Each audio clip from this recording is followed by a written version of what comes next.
República Dominicana y el mundo, saludos, bienvenidos. Sean ustedes a Ruta de Actualidad, de nuestro encuentro de todas las noches. La mejor forma para terminar y empezar el día siempre a través de la poderosa señal de Teleradio América, su canal favorito de televisión, que llega hasta donde llega el viento. Tenemos cobertura absoluta en nuestro hermoso país y que también podemos ser recibidos a nivel de globo terráqueo gracias a la transmisión que hacemos vía satélite, así como por la que ejecutamos en tiempo real por la internet. Estamos trabajando en vivo para todos ustedes y nuestro lema, que es el compromiso y ha sido la línea y el norte de esta acción televisiva que desde hace 20 años presentamos para ustedes, es criticar lo malo y resaltar lo bueno independientemente a quien lo haga. Y sobre esa premisa es que llevamos hasta sus hogares en Ruta de Actualidad, presentando también un escenario donde los invitados, que en no pocas ocasiones son los actores y autores de las noticias,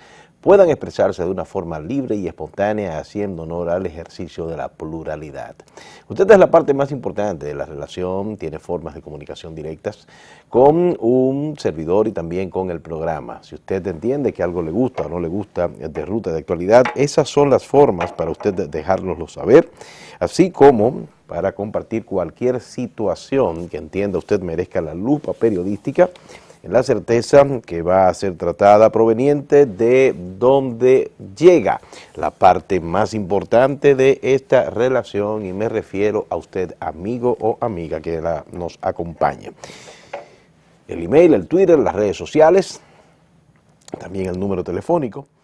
Y les recordamos que si usted quiere volver a ver algún contenido de Ruta de Actualidad, pues solamente tiene que dirigirse a la plataforma de YouTube, teclear Ruta de Actualidad de César Duvernay, y ahí usted va a tener los contenidos que nuestro equipo de producción cuelga todos los días para que quede registrado en el tiempo lo acontecido en la Ruta de Actualidad, su Ruta de Actualidad.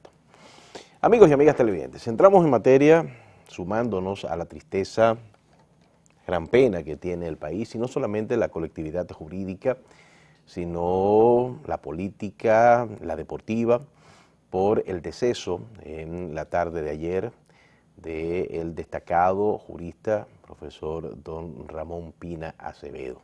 Pina Acevedo murió hace unas horas, como ustedes saben. Es el tronco de una importante familia de abogados de nuestro país, padre del doctor César Pina Toribio, quien es embajador de República Dominicana en Argentina, y su muerte se produjo luego de una caída que tuvo en su residencia, donde fue trasladado al Hospital Ney Arias Lora y allí falleció. El director del centro, doctor Amaury García, dijo que va a ser en el día de hoy donde se ofrecerán los detalles, un informe ya más detallado sobre la causa de la muerte del reputado jurista. 96 años de edad, abogado desde 1946, fue procurador general de la República, diputado y diplomático, escribió varios libros, textos memorables de derecho, entre los que se destacan sus apuntes jurídicos. El experimentado abogado dijo una vez que era un hombre al que la suerte le había acompañado durante toda su vida, sobre todo refiriéndose al aspecto familiar. Pero no solamente estamos hablando de una persona que se destacó en materia de derecho, donde se le recuerda como uno de los grandes abogados litigantes de nuestro país, sino que también en el área deportiva, muy específicamente en el boxeo y la lucha libre, pues dejó también sus importantes huellas. Fue comisionado nacional de boxeo y lucha durante muchos años, vicepresidente de la Organización Mundial del Boxeo, y fue un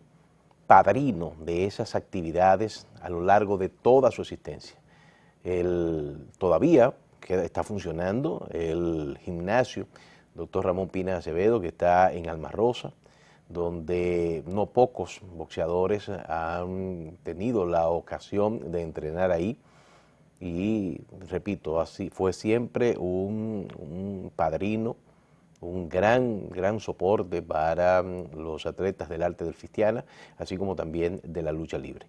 Desde aquí me sumo con mucha congoja a la tristeza que embarga al país, al Partido Reformista Social Cristiano, entidad en la que militó, y también al país en sentido general, porque era una persona de muy, pero muy grato conversar, muchas anécdotas, una enciclopedia jurídica, pero sobre todo una persona de un buen trato.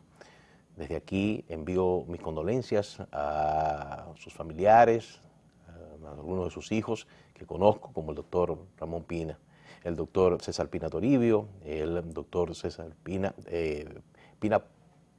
Pierret, que también es su hijo, abogado de los tribunales de la República, y a los amigos y familiares de este jurista que el país llora por su deceso.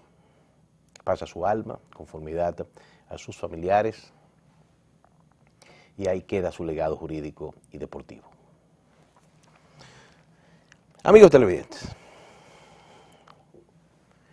el Ministerio Público anuncia que va a solicitar prisión preventiva contra los agentes implicados en la muerte de un joven en Herrera. Ustedes saben que este lamentable acontecimiento ocurrido en el sector de Herrera, donde se acusa como autores de la muerte del joven Jonathan Santana a los agentes Jocelyn Velázquez Santana y Julio Alberto Montero de Olio, ha espantado al país por el grado de crueldad que se manejó en este suceso.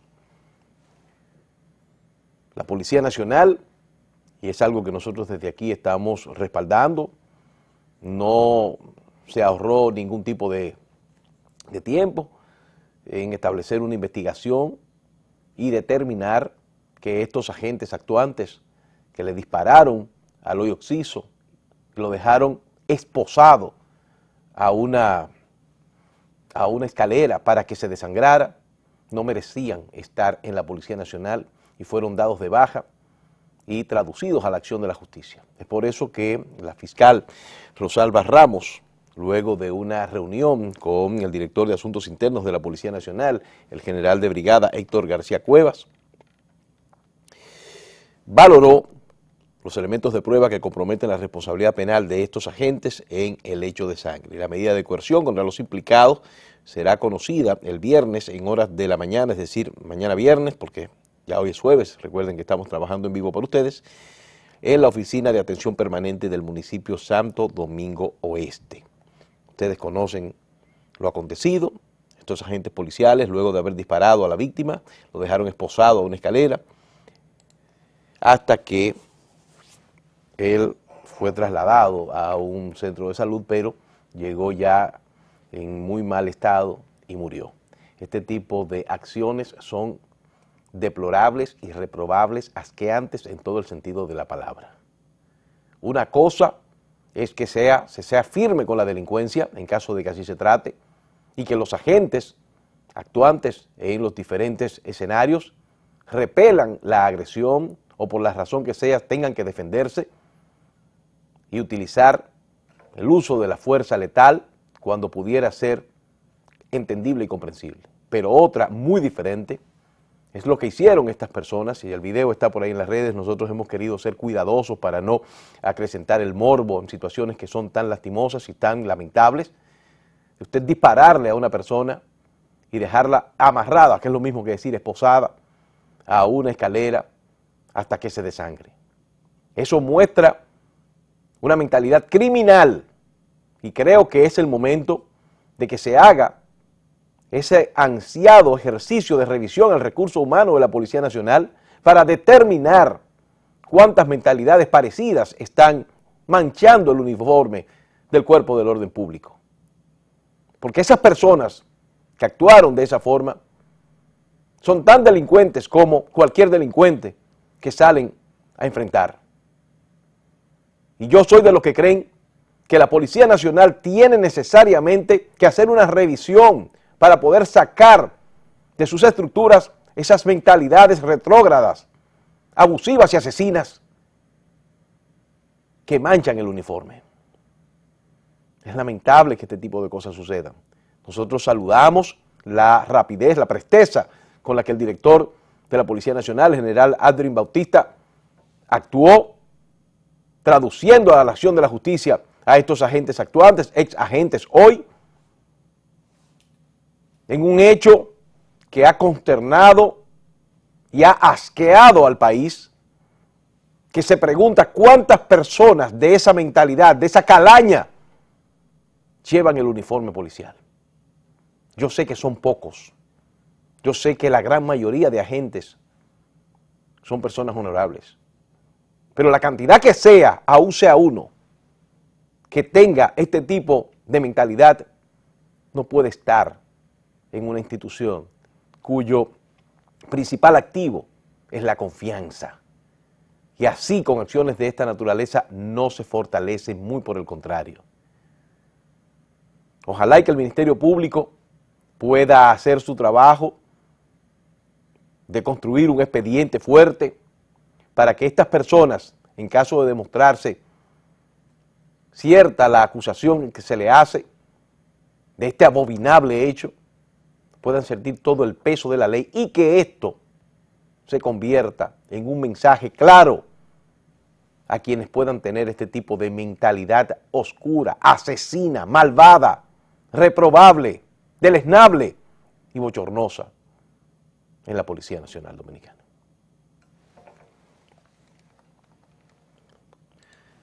Amigos míos, en Santiago de los Caballeros, un operativo de migración y de agentes policiales incautó una gran cantidad de cédulas falsas y de carnets en poder de haitianos indocumentados. Inspectores de migración, acompañados de miembros del Ejército y de la Policía Nacional, se incautaron este miércoles de decenas de carnets falsos del plan de regularización de extranjeros, así como de visas y cédulas dominicanas falsas que estaban en poder de haitianos ilegales. Esto ocurrió durante operativos en Santiago de los Caballeros. Estas acciones dieron como resultado que por lo menos 254 indocumentados fueron arrestados, y estos operativos se concentraron mayormente en el centro histórico de Santiago y en las avenidas Estrella Sadalá, 27 de febrero y otras. Los inmigrantes detenidos se dedican a vender diferentes productos en los semáforos, en las calles, en las avenidas, en las plazas públicas. Y miren, amigos y amigas televidentes, esto no es nuevo. Desafortunadamente, esta acción no es nueva. No es la primera vez que se decomisan, que se incautan una serie de documentos falsos de estos ilegales que tratan de burlar la persecución migratoria, esgrimiendo documentación que se supone le avale su permanencia en el país, pero que son falsas. Entonces ahí tenemos nosotros dos elementos preocupantes y que tienen que ser enfrentados por las autoridades. El primero, evidentemente estamos ante una falsedad de documentos, ante personas que quieren pasarse de listos, que quieren burlar la ley precisamente con un ejercicio de legalidad que resulta ilegal. Pero en el otro escenario es cómo consiguen este tipo de documentación, y es ahí donde las autoridades tienen que poner una especial atención.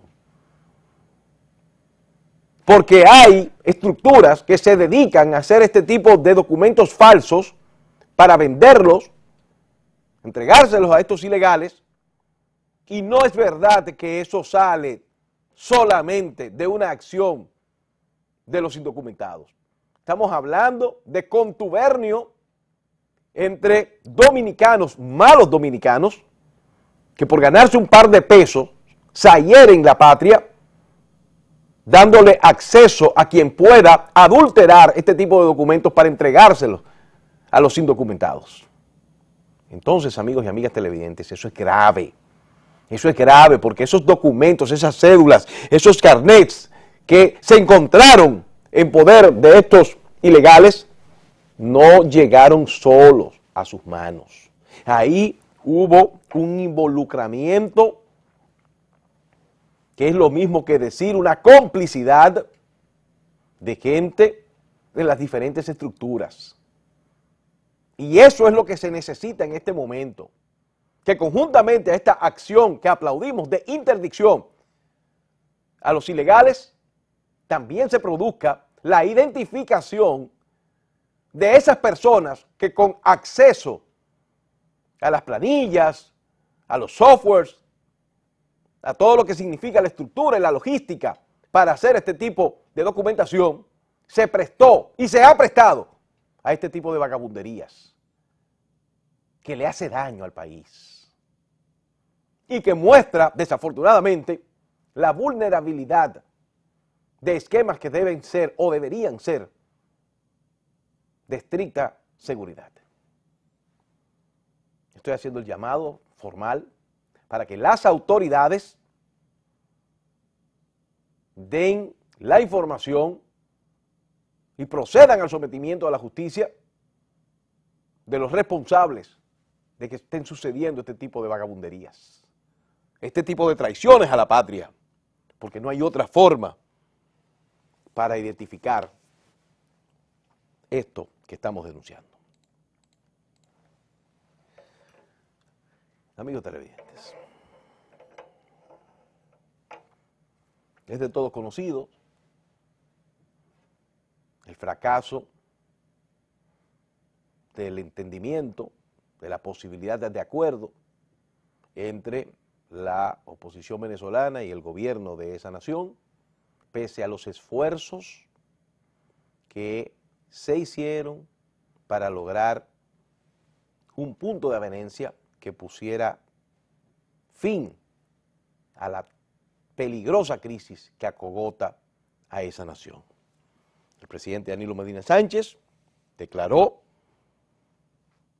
que la oposición y el gobierno venezolano no habían podido llegar a un acuerdo, que existía un preacuerdo que fue firmado por el presidente Nicolás Maduro, en el que se establecían las garantías para el desarrollo de un proceso electoral independiente, que garantizaba que todas las partes pudieran competir en igualdad de condiciones y que se iba a celebrar el 22 de abril. El presidente Danilo Medina, y en un momentito vamos a escuchar sus declaraciones, en compañía del expresidente español José Luis Rodríguez Zapatero y del canciller dominicano Miguel Vargas Maldonado, explicó que el pasado 31 de enero se había llegado a un nivel de avance en el que se garantizaba una serie de exigencias de la oposición. Y el presidente de la República Dominicana pues hizo un recuento. Hoy ya se conoce el fracaso de esos intentos, la oposición venezolana empieza a filtrar ya información, dice que pide que se habilite políticamente a Enrique Capriles y a Leopoldo López para las elecciones presidenciales como condición para firmar un acuerdo con el gobierno en el marco de la negociación de República Dominicana, entre otras exigencias que desafortunadamente no fueron bien vistas por el gobierno del presidente Nicolás Maduro. Y yo aquí les voy a decir algo a ustedes, amigos y amigas televidentes. Va a haber mucha gente que va a querer desmeritar el esfuerzo de mediación que se hizo desde República Dominicana. Pero yo soy de los que creen que lejos de bajar la cabeza, la diplomacia dominicana, el presidente Danilo Medina Sánchez, el canciller Miguel Vargas Maldonado, el expresidente español José Luis Rodríguez Zapatero y los países que acompañaron, deben sentirse muy orgullosos por el esfuerzo que se desarrolló para tratar de que Venezuela siga en la situación que está. Como he dicho en todos estos días, ha sido una acción de alto sentido latinoamericanista, regionalista, de tolerancia, de flexibilidad, donde cualquier esfuerzo que se hiciera, siempre y cuando estuviese la posibilidad de detener eso que está desangrando a la hermana nación, era bien recibida, era válida y debía ser apoyada, como en efecto. Ellos no se pudieron poner de acuerdo. La sensatez no entró en las cabezas. Donde en un escenario era más importante buscar culpables que buscar soluciones, así no se podía hacer nada. Para que dos personas estén juntas, las dos tienen que querer. Para que se separen con que una de las dos quiera es suficiente.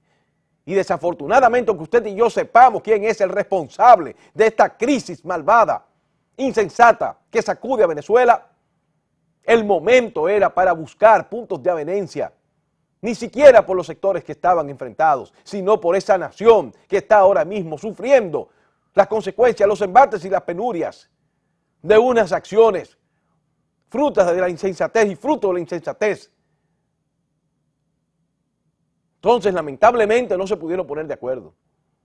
Pero el presidente Danilo Medina Sánchez debe sentirse satisfecho y orgulloso, porque hizo lo que tenía que hacer. Es como que usted ve dos personas que se están peleando y se van a matar. Y usted hace todo el esfuerzo para evitar esa confrontación. Si no lo logró, su conciencia está tranquila.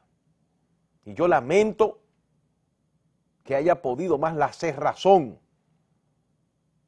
que el ansia de resultados positivos, que no es otra cosa que intentar una salida cívica, armoniosa, democrática y pacífica. De ahora en adelante no sé qué pueda pasar. No sé qué pueda pasar. Pero República Dominicana hizo lo que tenía que hacer. Director, vámonos por favor a conocer las palabras del presidente Danilo Medina Sánchez, dichas al final de esta jornada, donde manifiesta su satisfacción con el deber cumplido. Reciba desde aquí, señor presidente, nuestra solidaridad y nuestro respaldo frente a esto, y donde también pues expone una serie de características de todo lo que aconteció en lo que se puede denominar una causa perdida en pos de un acuerdo democrático. Después de ahí vamos a la pausa comercial y después entonces seguimos con muchos temas de importancia aquí en La Ruta de Actualidad.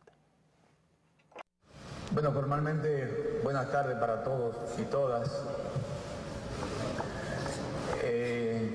Nos sentimos en el deber y la obligación de dar una explicación en nombre de Nicaragua, San Vicente y las Granadinas, Bolivia, del expresidente José Luis Rodríguez Zapatero, de Miguel, de Chile, que hemos estado acompañando en este diálogo a la oposición y el gobierno de Venezuela. Debemos decir que el día 31 las partes fueron a Caracas con la intención de producir un acercamiento en los puntos que estaban pendientes, básicamente la fijación del día de las elecciones y otros puntos que aparecieron en el escenario en Caracas, que fue mediado por el presidente Rodríguez Zapatero. Tenía que ver uno con la habilitación de los partidos políticos que estaban participando en el diálogo y otro con la libertad de personas detenidas. Verbalmente para el gobierno se llegó a un acuerdo bajo la mediación de Rodríguez Zapatero en esos dos puntos. Y la fecha de las elecciones que se discutía por parte de la oposición si las elecciones fueran el 10 de junio y el gobierno planteaba que las elecciones fueran el 8 de marzo. Buscamos un punto medio, el gobierno fue subiendo y la oposición bajando, y en el día de ayer se había llegado al acuerdo de que las elecciones fueran el 22 de abril. Para el gobierno de Venezuela, la visita aquí, la reunión de ayer, era con el propósito de firmar un acuerdo definitivo.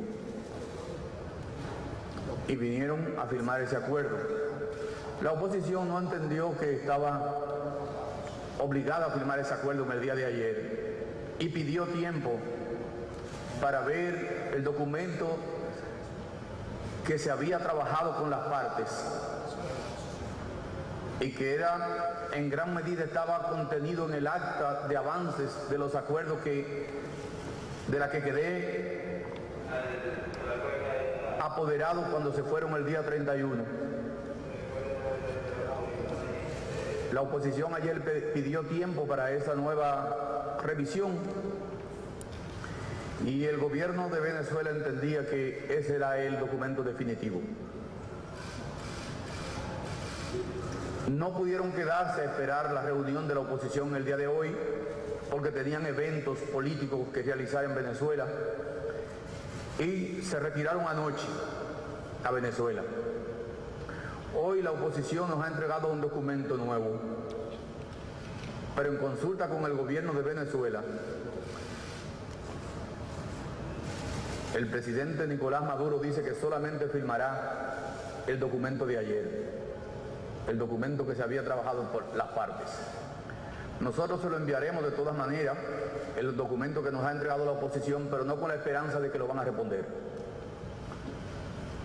De tal manera que el diálogo entra aquí en una especie de receso indefinido. Tanto el presidente Maduro me ha expresado su deseo de seguir dialogando, incluso me ha dicho que todos los acuerdos que están contenidos en el documento que el gobierno firmó en el día de ayer, él está dispuesto a aplicarlo aún fuera del acuerdo de la firma con la oposición. Y la oposición nos ha pedido que las puertas del diálogo no se cierren, que dejen abierta una ventana para seguir trabajando. Nosotros desde la República Dominicana y los países acompañantes somos siempre partidarios del diálogo. Entendemos que el camino para que Venezuela pueda reconciliarse está a partir de los acuerdos que se puedan alcanzar en una mesa de negociaciones. Que el resto es aventura. No sabemos a dónde puede conducir el hecho de que las partes no hayan podido llegar a un entendimiento. Y aún así, si el rompimiento de este diálogo y la no procura de un acuerdo entre las partes no tiene una solución y tiene consecuencias imprevisibles por todos nosotros, porque no somos magos, al final tendrán que volverse a sentar en la mesa a dialogar. Porque no hay otro camino para el entendimiento de los pueblos que no sea a través del diálogo. Ningún conflicto en el mundo se ha resuelto sin sentarse a negociar. Terminan siempre en una negociación. La República Dominicana quiso adelantarse, y los países que nos acompañan también, a que Venezuela pudiese encauzar sus diferencias por el camino democrático, estableciendo condiciones que estaban en ese acuerdo que le permitiera convivir. No se pudo lograr ese acuerdo, pero la República Dominicana sigue abierta para el momento en que las partes se quieran encontrar de nuevo. Este es un espacio que se puede utilizar para que las partes se puedan sentar y comenzar a hablar. Lamentablemente esta vez no pudimos llegar a un acuerdo, pero tenemos la esperanza de que las partes puedan reencontrarse en Caracas y que puedan producir de nuevo acercamientos que permitan sentarse y sacar un documento definitivo para encauzar la situación de Venezuela. Así que lamentamos que ese acuerdo no se haya podido dar y nos reiteramos a que en cualquier momento que se quieran volver a sentar a la mesa puedan tocar las puertas de la República Dominicana, que estaremos prestos para servirle al hermano pueblo de Venezuela. Así que muchas gracias a todos y gracias por la paciencia que han tenido esperando estas decisiones. Pasen buenas tardes. El deber cumplido. Nosotros entendemos que como latinoamericanistas que somos, tenemos un deber con Venezuela, de tratar de ayudar a que pudiesen buscar una salida pacífica, que garantizara la reconciliación de los venezolanos en un clima de paz. Y hemos cumplido con nuestro deber. No tenemos nada de qué arrepentirnos.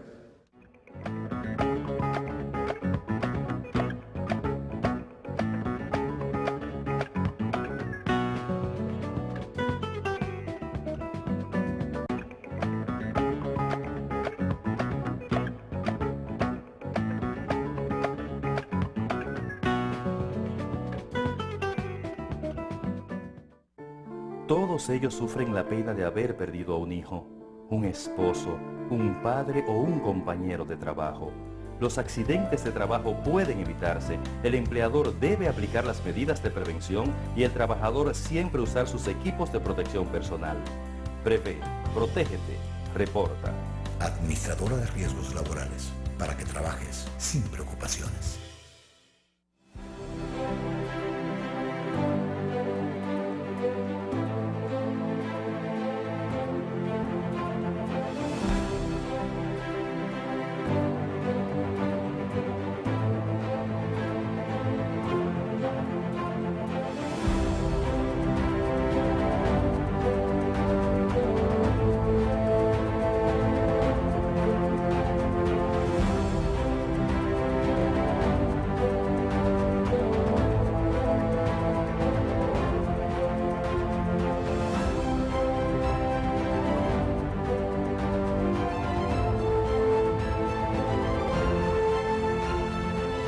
Nosotros cumplimos. Cumple con tu parte. El agua es vida. No la desperdicies. Corporación del Acueducto y Alcantarillado de Santo Domingo, CAS.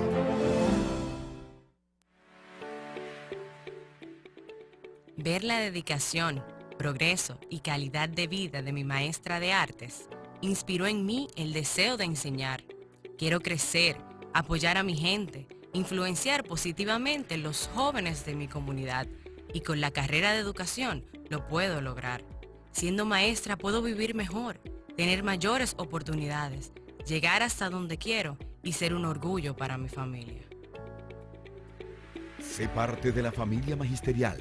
Ven, aplica por una de las 20.000 becas que el gobierno del presidente Danilo Medina ha dispuesto para los estudiantes de excelencia en la carrera de educación.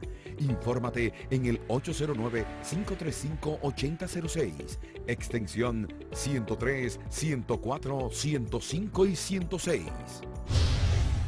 Ministerio de Educación. En términos del sector energía, el apoyo no podía ser mayor. Estábamos conscientes en primer momento de que la solución de esta crisis que hoy nos agobia con el incremento del calor y la imperiosa necesidad de incrementar la generación en el país fue nuestro principal objetivo. Por eso, diversificar la matriz y ampliarla sigue siendo nuestros mayores retos, donde hemos puesto nuestros mayores esfuerzos. Se cerró el ciclo combinado de Los Minas, que también tenía 12 años pendiente. También avanza Punta Catalina en un 82%. Estamos licitando también los proyectos de largo plazo para proveer esa demanda creciente que tenemos de 125 megavatios por año. Paralelamente con eso, trabajamos también más de 300 proyectos de rehabilitación de redes, 26 microcentrales hidroeléctricas, lo cual da una señal clara de que no hay exclusión de sectores sociales. La culminación de estos proyectos tan anhelados, tan esperados, pueden cerrar un ciclo de espera que ya se va a más de un siglo. Queremos un sistema estable, confiable y sostenible económicamente.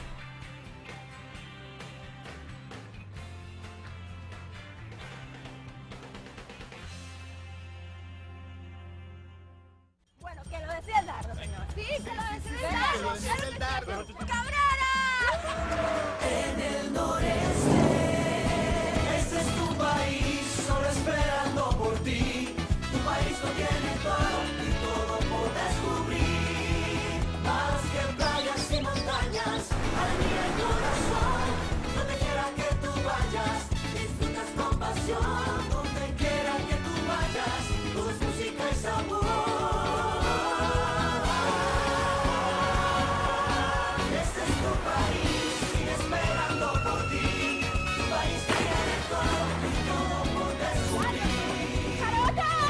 Donde quiera que vayas, hay una aventura por descubrir. Conoce tu país. Ministerio de Turismo. Turismo para todos.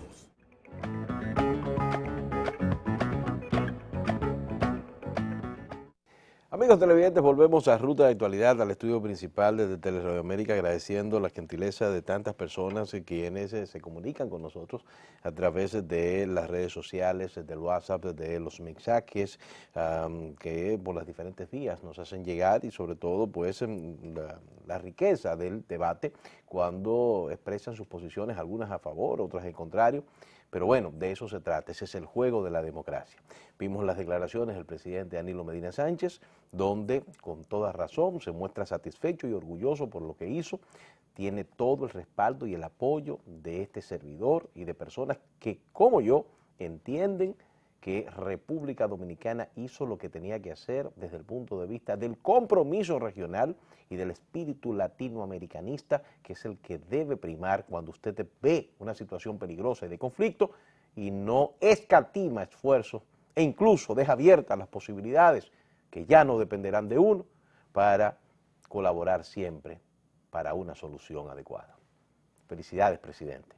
Felicidades.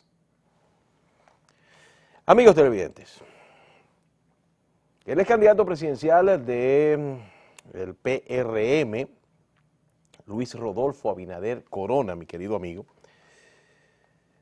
aunque criticó el abandono del comité político a la ley de partidos para que sea el Congreso el que decida libremente, entiende que la decisión del PLD abre la posibilidad de un pacto político. Él dice, es un acto positivo de ellos y yo lo que creo es que ahora están todas las posibilidades de discutir un gran pacto político, que es lo que necesita el país, afirmando que este pacto debe asegurar que el financiamiento de los partidos no va a provenir de sectores interesados para poder blindar, dice él, el proceso electoral. Miren, yo les voy a decir algo. Lo que Luis plantea es lógico sobre la base de la matemática congresual. La ley de partidos es una ley orgánica y por tanto requiere de una mayoría calificada que son las 2/3 partes del universo reunido. Y me refiero específicamente a los diputados, porque en lo que es el Senado, ahí no hay mayores dificultades. Ustedes saben que la correlación de fuerzas favorece positivamente a uno de los bandos, que en este caso es el sector del presidente Danilo Medina Sánchez. Sin embargo, ya en la Cámara de Diputados, ahí la correlación de fuerzas no es tan fácil y lograr la matemática para aprobar esa ley no es fácil. No es fácil. Por eso es que Luis, cuando dice esto, habla de la posibilidad de un pacto político. ¿Pero por qué? Bueno, porque la aprobación de las primarias abiertas contaría con un apoyo mayoritario de al menos 110 diputados de 190, pero es que faltarían 32 para contar con las 3/4 partes que son necesarias debido a que la ley de partidos, como dije, es una ley orgánica. Entonces, esto dependerá de la asistencia en ambas cámaras, porque el artículo 112 de la Constitución establece que la votación requerida es de las 3/4 partes de los presentes en la sesión. O sea, ¿qué les quiero decir? Que si acuden todos, las 3/4 partes equivaldrían a 142 diputados.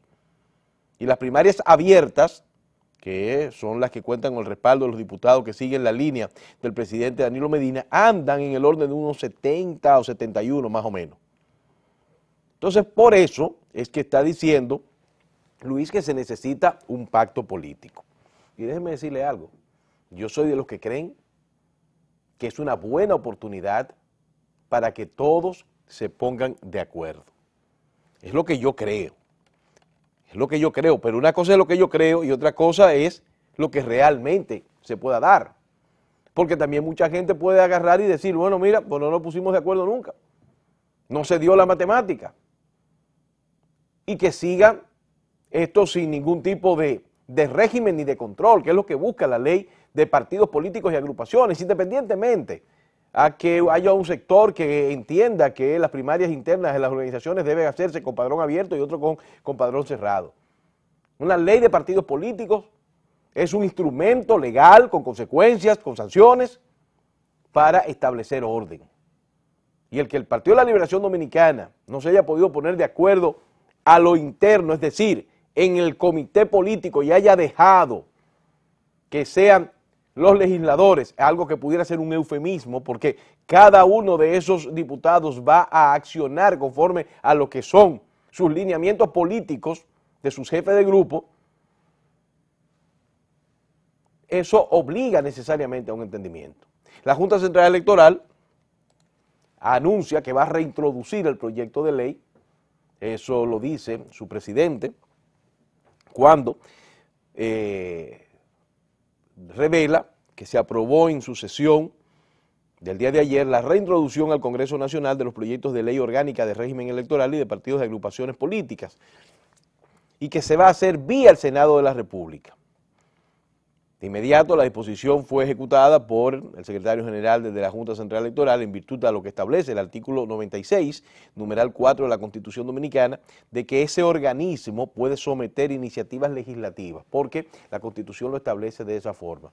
Le da el mandato a los diputados para que puedan someter proyectos de ley, a los diputados y a los senadores como parte del Congreso, pero también a la Junta Central Electoral para someter proyectos en materia legislativa, en materia de legislación electoral.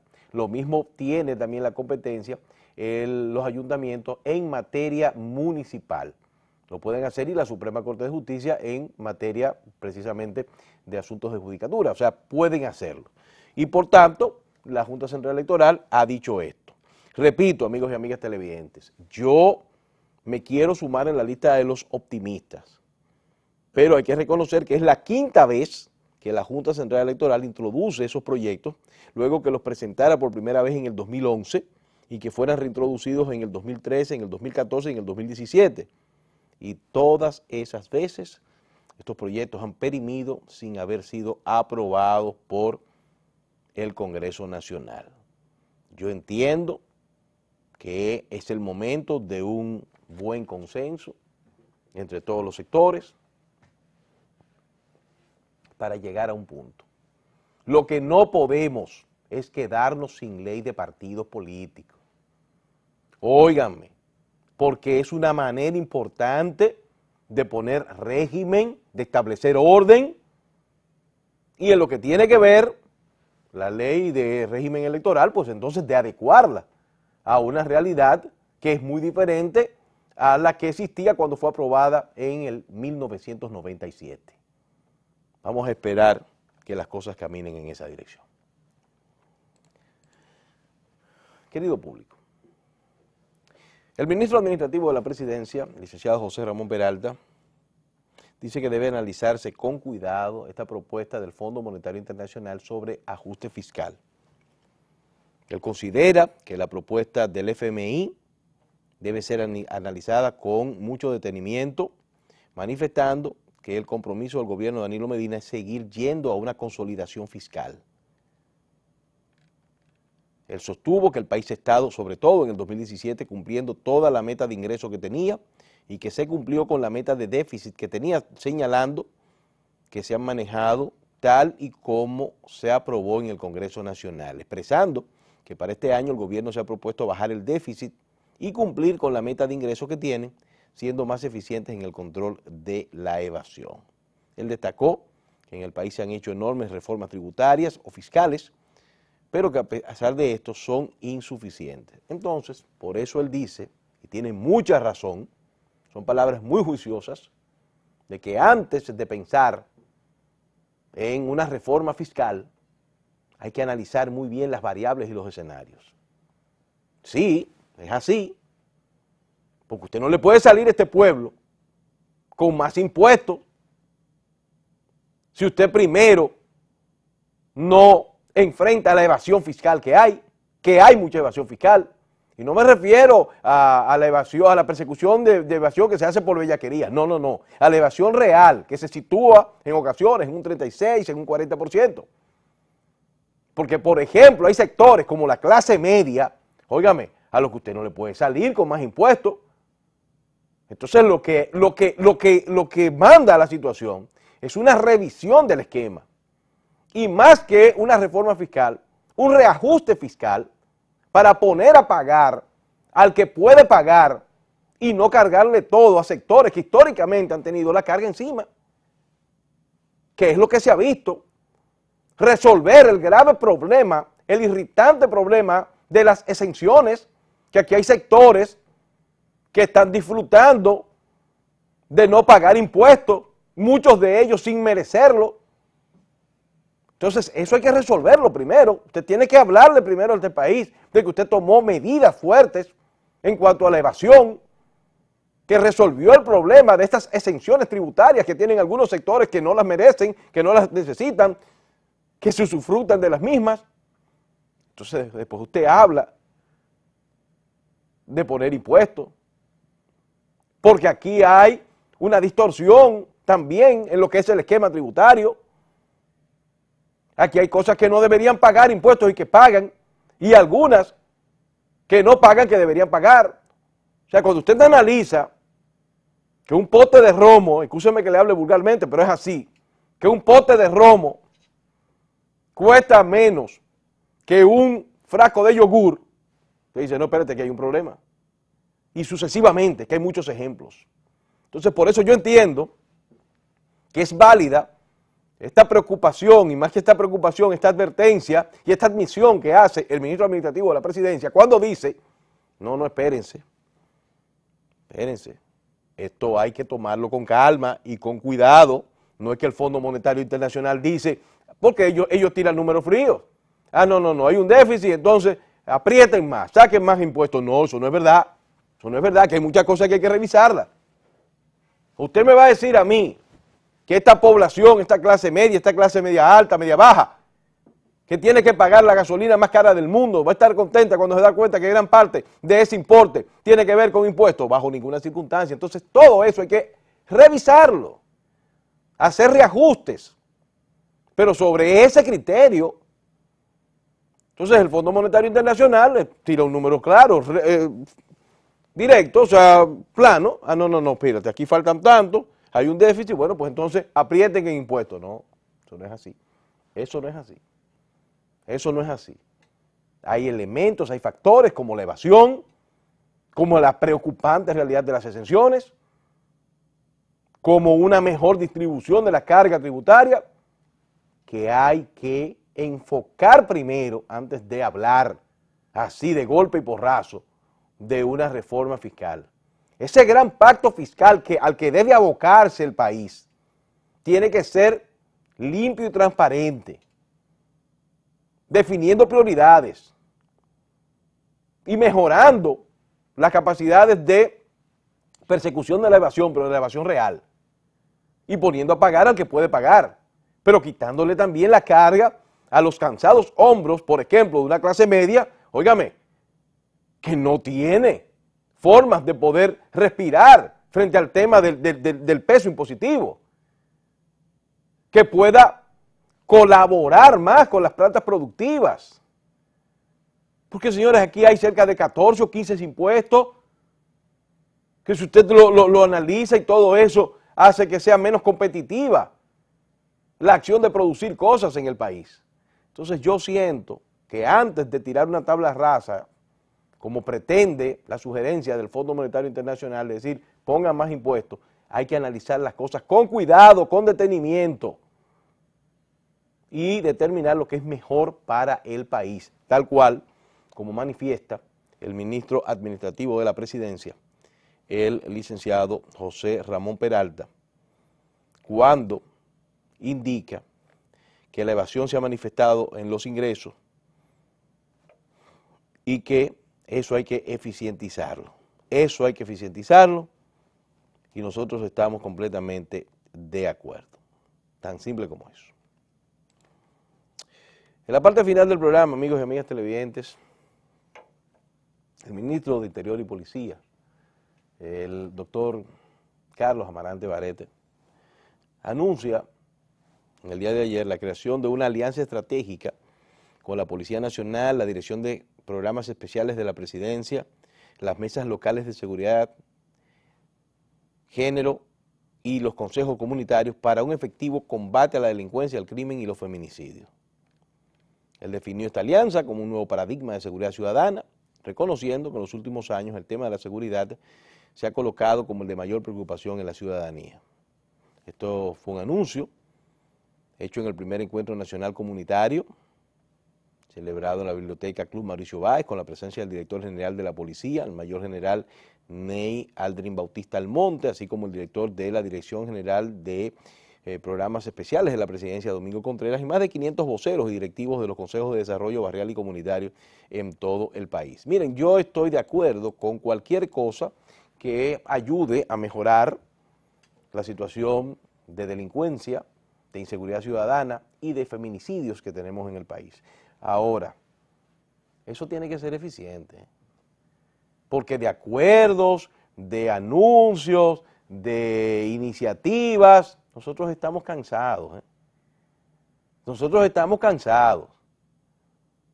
Ojalá funcione, pero a mí me gusta que me hablen de resultados. Usted ve, que hicimos una alianza, pero no se habla de cuál es la alianza, cuál fue la alianza. Entonces yo no quiero desconocerla, al contrario, ni quiero tampoco desmeritarla, ni descalificarla. Pero cuando usted me habla de una alianza, enséñeme en qué consiste esa alianza. Y sobre todo, mirando perspectivas de resultados. Porque mientras se anuncia esa alianza, la realidad es, amigos y amigas televidentes, que en Bonao, una joven y su esposo fueron agredidos por segunda ocasión por la expareja de ella, Carolina Santa Suriel Cordero. Tiene 4 hijos, 3 de ellos de un hombre que por segunda ocasión intenta quitarle la vida a ella y a su pareja, a la actual. Entonces usted dice, ¿y entonces? ¿Eso se resuelve con un anuncio? No. ¿Dónde está la policía? ¿Y dónde están las autoridades? Que esta muchacha que vive en una casa humilde en la Yautía del distrito Juan Adrián, eso es en Piedra Blanca, Bonao, observa todos los días en la mañana desde su ventana como Miguel Acosta de Paula, que es la expareja, intenta entrar a su vivienda con un machete en la mano para matarla. Y la segunda vez que intentó matarla junto al esposo, fue detenido por los vecinos. Entonces ella dice, ¿y qué hago? Entonces ese tipo de situaciones de inseguridad, de bochornosa vulnerabilidad, no se resuelve con un anuncio, ni con que yo voy a hacer. Porque a ella le entregaron una orden de arresto contra este hombre, pero ella no tiene recursos para movilizar a la policía para que lo arresten. Y ese tipo recorre las calles de la comunidad ante los ojos de las autoridades y no pasa nada. Y la última vez, y esas imágenes, parte de la sutura que hubo que darle en diferentes partes del cuerpo, este tipo, este abusador, bandido, delincuente, cochino, marrano, usó un machete y una botella para agredirla a ella y a su pareja. Heridas tienen estas personas en distintas partes del cuerpo. Entonces ahí no hay policía, ahí no hay autoridades, ahí no hay nadie. No, entonces eso hay que resolverlo primero. Y después usted me habla de alianza, me habla de todo lo que usted quiera. Y yo lo voy a apoyar. Pero primero ayúdeme con resultados. Y después hablamos. Se me acaba el tiempo. El Colegio Médico Dominicano le resta calidad al Ministerio de Salud Pública para cancelar ese Sequatur. Ustedes saben que el Ministerio de Salud anunció la posible cancelación del Sequatur de médicos por alegada negligencia en muertes infantiles y maternas, y el CMD califica de irresponsable e ilegal esta medida que trata de imponer, según ellos, por encima de la ley.